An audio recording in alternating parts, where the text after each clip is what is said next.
بسم اللہ الرحمن الرحیم۔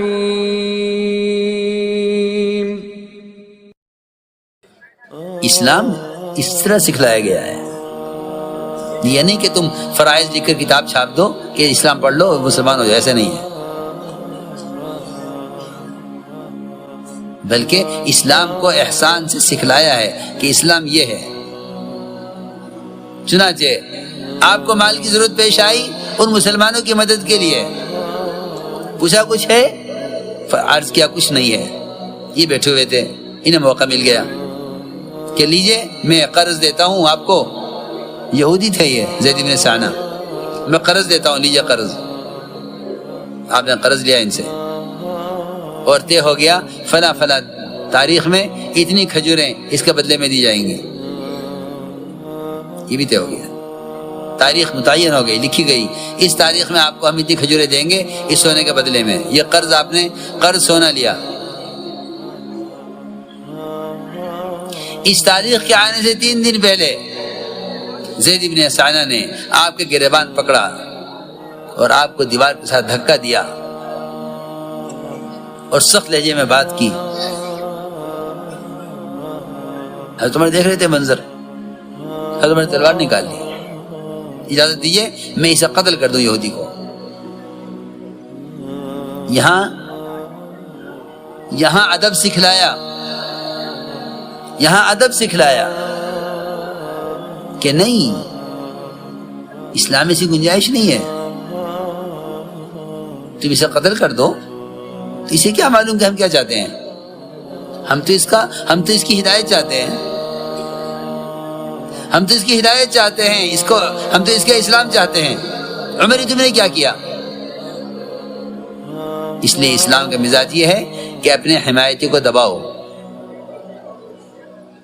حمایتی کو دباؤ، اذیت دینے والوں کو نوازو، یہ اسلام کا مزاج ہے۔ اذیت دینے والوں کو نوازو، ساتھ دینے والوں کو دباؤ۔ امت جب بنے گی، اگر ستانے والوں کو سے مقابلہ کرو گے اور ساتھ دینے والوں کو نوازو گے تو فرقے بنیں گے، امت نہیں بنے گی۔ یہ ان کے ساتھ ہوں، میں ان کے ساتھ ہوں، یہ میرے محسن ہیں، میں ان کے ساتھ ہوں، یہ ان کے ساتھ، اس سے امت کبھی نہیں بنے گی۔ امت کے ٹکڑے جب ہوتے ہیں، جب اپنے حمایتی کو نوازا جاتا ہے، اذیت دینے والوں کو ستایا جاتا ہے، تو پھر فرقے بنتے ہیں۔ آپ نے معاملہ اس کو الٹ کیا۔ حضرت عمر سے فرمایا عمر یہ کیا کیا تم نے، یہ کیا کیا تم نے اس کو تلوار دکھلا دی، یہ تم نے غلط کیا ہے، مجھ سے کہتے کہ میں اس کا حق ادا کروں۔ دیکھو یہ نہیں کہ ہم نہیں دیتے، تم نے یہ کیا ہمارے ساتھ، مجھ سے کہتے میں اس کا حق ادا کروں۔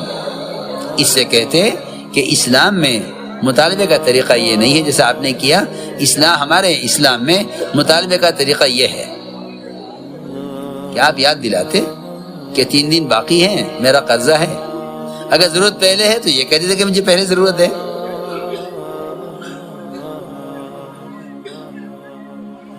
آپ نے تعلیم دی حضرت عمر کو، عمر یہ تم نے غلط کیا ہے، یہ کرنے کا کام نہیں تھا، جاؤ ان کو لے جاؤ، ان کا حق دو، اور ان کو 20 سا کھجوریں زیادہ دینا، 70 کلو،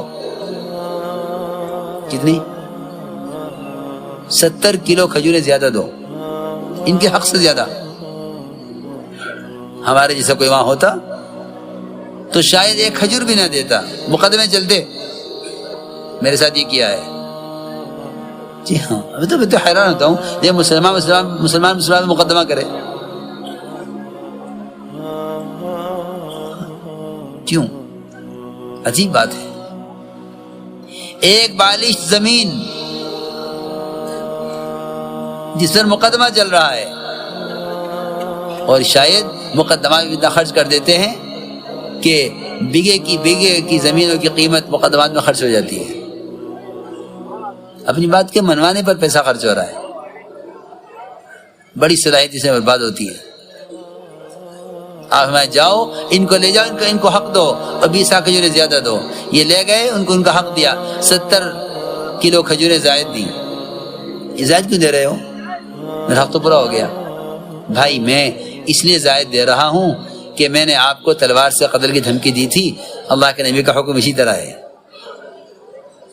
ہاں احسان کرو، تم احسان سے سمجھاؤ گے اسلام کیا ہے۔ جیسے ہی ان کو کھجوریں ملی، میں نے کلمہ پڑھا، اشہد ان لا الہ الا اللہ واشہد ان محمد عبدہ ورسولہ۔ حضرت عمر نے فرمایا تم کون ہو؟ کہ میں زید بن سعنہ ہوں۔ زید؟ تم یہود کے جو عالم ہو بڑے وہ ہو کہ؟ ہاں۔ حضرت عمر جانتے تھے ان کو، نام سے بڑے مشہور تھے، یہ شکل سے نہیں پہچانتے تھے۔ اے زید، تم نے عالم ہوتے ہوئے یہ جاہلانہ حرکت کی اللہ کے رسول صلی اللہ علیہ وسلم کے ساتھ۔ کہنے لگے دیکھ عمر بات یہ ہے، ان کو دیکھتے میں سمجھ گیا تھا کہ یہ نبی ہو سکتے ہیں، لیکن ان کے ساتھ زیادتی اس لیے کی تھی تاکہ معلوم ہو جائے کہ ان میں کتنا صبر و تحمل ہے۔ عمر تم گواہ ہے نا، میں اسلام قبول کرتا ہوں۔ میں نہیں واقعہ عرض کیا ہے سمجھانے کے لیے کہ اسلام احسان سے سمجھایا جائے گا۔ یہاں غیروں کے ساتھ معاملہ بھی درست نہیں ہے، چاہے جائے کہ تم احسان سے اسلام سمجھاؤ، یہاں معاملہ سے بھی اسلام سمجھانے کا ماحول نہیں ہے۔ عجیب بات۔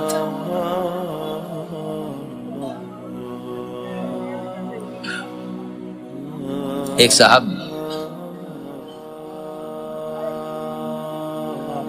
بڑے مالدار، بہت مالدار، پڑوسی ان کا بڑا اچھا تھا، بہت دوستی اس سے۔ کہیں سفر میں جانے لگے تو خیال ہوا کہ لمبا سفر ہے،